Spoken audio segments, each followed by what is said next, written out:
Welcome to British Focus, your go-to channel for the latest news and bold analysis on the state of our country. Today, we dive into a shocking moment as Lee Anderson asked the Home Office a simple yet crucial question about illegal migrants arriving on small boats, and they had absolutely no clue. This level of incompetence is staggering, and it's clear we need urgent action to fix the system. Watch as we break it down, and don't forget to like and subscribe to join our growing community. I have questions on another topic, but I know Lee wanted to come in. So. Yeah, thanks, Chair. Thanks, Simon. Hi, guys. Just one question from me. Put foreign offenders aside and Albanians aside, just forget about those numbers. How many people travelling on small boats that's been refused asylum have been sent to a third country or back to their own country over the past 3 years? I don't think we have. I think we'll write to the committee with those numbers, Mr. Anderson. That's staggering. That's actually Okay, then let's do it for the last year. I don't have a number for non-Albanian, non-FNOs. Perhaps they might be able to help you. Let's do last week then. Do we have any figures about anything? No? Yes.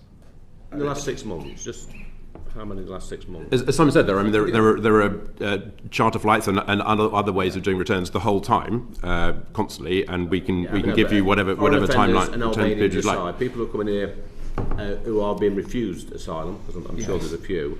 How many was sent back last month? Have you got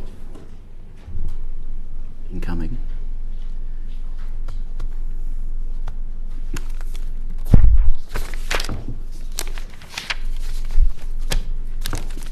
We'll write to you with those numbers, Mr. Anderson. I'm sorry, Chair, but I find it absolutely staggering that the big boss hasn't got a clue, not just on this question, but nearly every other question we've asked today. Why is that? We've got that. I think Mr. Ridley's looking for the numbers, and we will send them to you. Okay, that's me done, Chair. Thank you. Okay, Simon Fell. Thank you. It's truly shocking, isn't it? We're talking about some of the highest paid officials in the country, people entrusted with making critical decisions about our borders and national security, yet they can't even answer the most basic questions about how many illegal migrants are being deported. It's not just frustrating, it's completely unacceptable. If this were a private company, these people would have been fired on the spot. Imagine running a business where your top executives had no idea about sales figures, costs, or even how many employees they had. It would collapse in an instant. But here, in government, incompetence is not just tolerated, it's rewarded with cushy salaries, generous pensions, and an utter lack of accountability. And this isn't just a one-off. Time and time again, we see these officials fumble their way through basic inquiries, offering empty reassurances and promising to write back with the numbers later. But let's be honest, do they ever? And even if they do, why can't they answer the question right there and then? The truth is, they either don't know, don't care, or are actively hiding the reality from the public. Either way, it's a disgrace. These are the same bureaucrats who look down on the public, who sneer at those asking tough questions, yet they can't even do the job they are handsomely paid for. No wonder so many people are losing faith in the system. One user put it perfectly. They know how to raise an eyebrow with disdain, but they don't actually know anything about the subject they're supposed to be overseeing. And why would they? There are no real consequences for failure in these circles. They don't lose their jobs. They don't lose their pensions. They don't face the financial struggles of ordinary citizens who work hard and pay their taxes. Instead, they coast along in positions of power, shielded from scrutiny and untouchable by the very people they're supposed to serve. Let's talk about accountability. In a democracy, the idea is that we, the people, have the power to remove those who don't perform. But when it comes to these unelected officials, we have absolutely no say.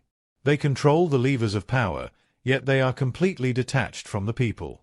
We see this not just in the Home Office but across government departments, civil servants and bureaucrats who operate in an unaccountable bubble, seemingly untouchable no matter how badly they perform. One commenter rightly pointed out that this is the real danger. We cannot vote them out. They can fail spectacularly, and nothing happens. How is that remotely acceptable? And what's even worse is the sheer arrogance. You would think, given their lack of knowledge, that they would at least show some humility, some recognition that they should be doing better. But no. Instead, they brush off questions, evade scrutiny, and expect us to simply accept their incompetence as the norm. This is why the public is so angry. We are paying for this. Our taxes fund their salaries, their pensions, their endless bureaucratic waste, and in return, we get officials who don't even bother to know the basics of their job. Wendy's comment really hit home. If this were a private company, they'd be sacked. But because it's the government, they can get away with this kind of incompetence with no consequences.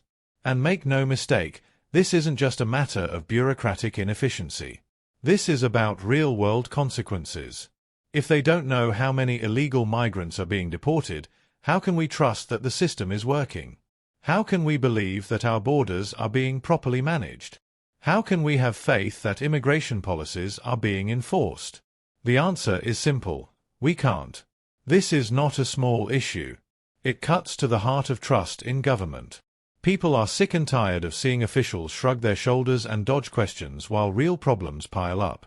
They are sick of being told to accept failure as if it's just the way things are.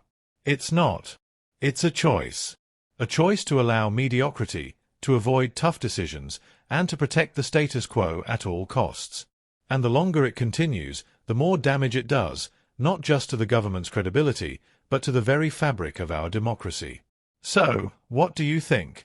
Are we being too harsh, or is this exactly the kind of scrutiny these officials deserve? Let me know in the comments, and if you agree that it's time for real accountability, make sure to like this video and subscribe to the channel. The more we expose these failures, the harder it becomes for them to keep getting away with it. Other news today, and this one is absolutely staggering.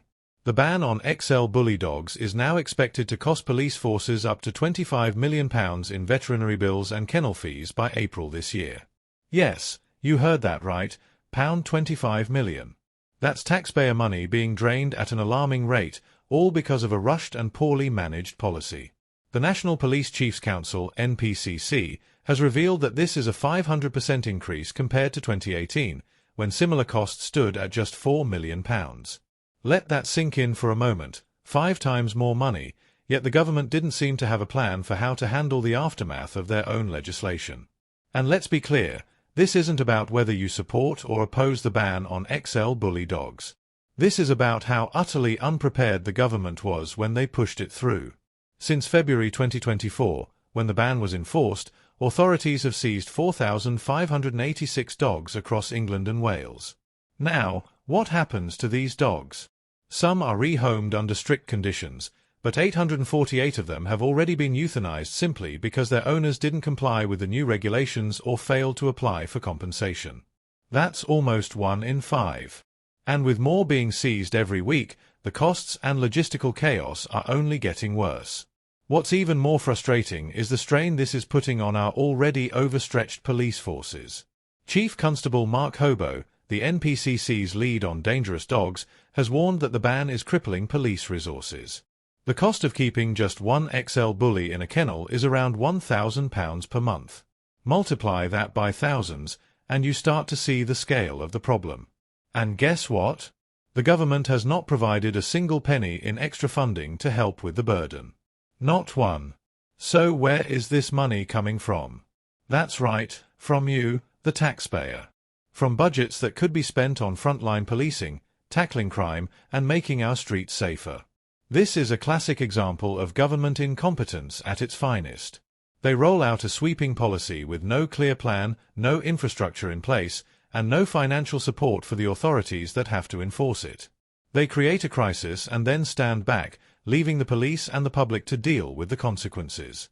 It's almost as if they didn't think beyond the headline announcement, as if the political optics of getting tough on dangerous dogs were more important than actually solving the issue in a sustainable way.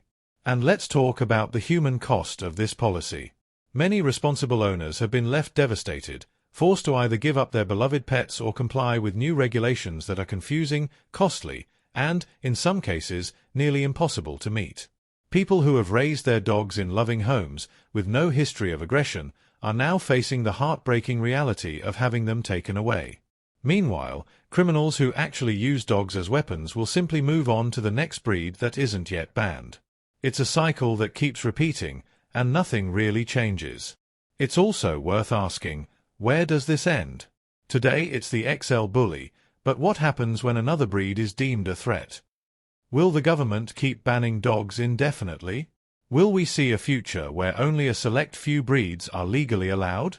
The problem isn't the breed, it's the owners.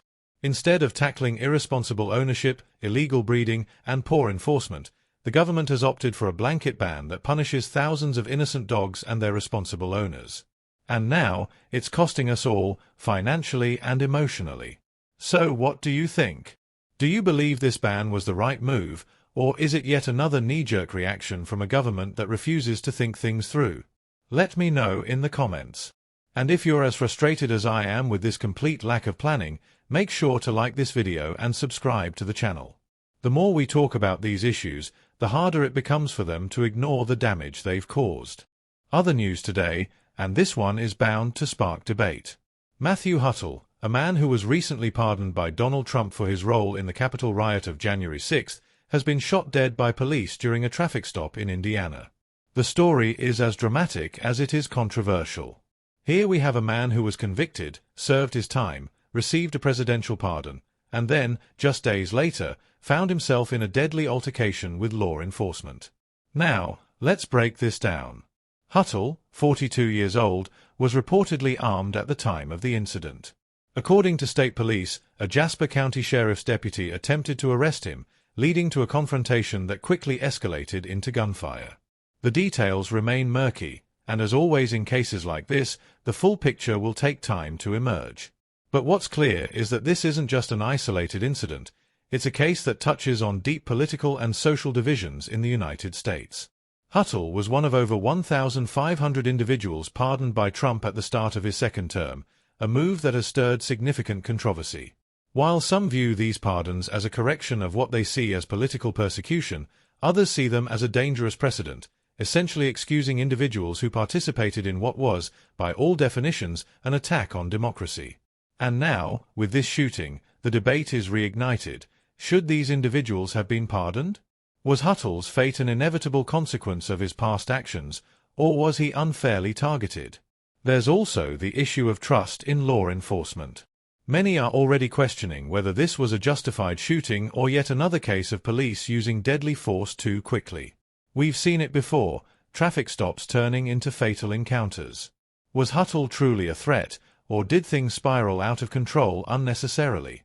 These are the questions that need answering, and the investigation is ongoing. As expected, the officer involved has been placed on paid administrative leave, which is standard procedure, but it does little to quiet the growing public concern. And then we have the political implications. Trump's decision to pardon so many individuals linked to January 6th has been heavily criticized, not just by his opponents but also by law enforcement officials who were there that day.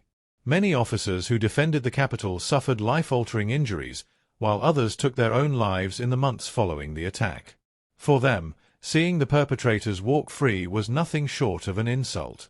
And now, with one of those pardoned individuals dying in a police shooting, the tension is only escalating.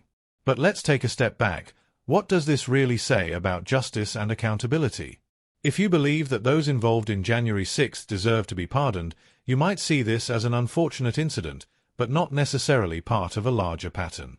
On the other hand, if you believe that these people were given a free pass despite their role in a violent insurrection, you might argue that this is the chaos that follows when consequences are erased.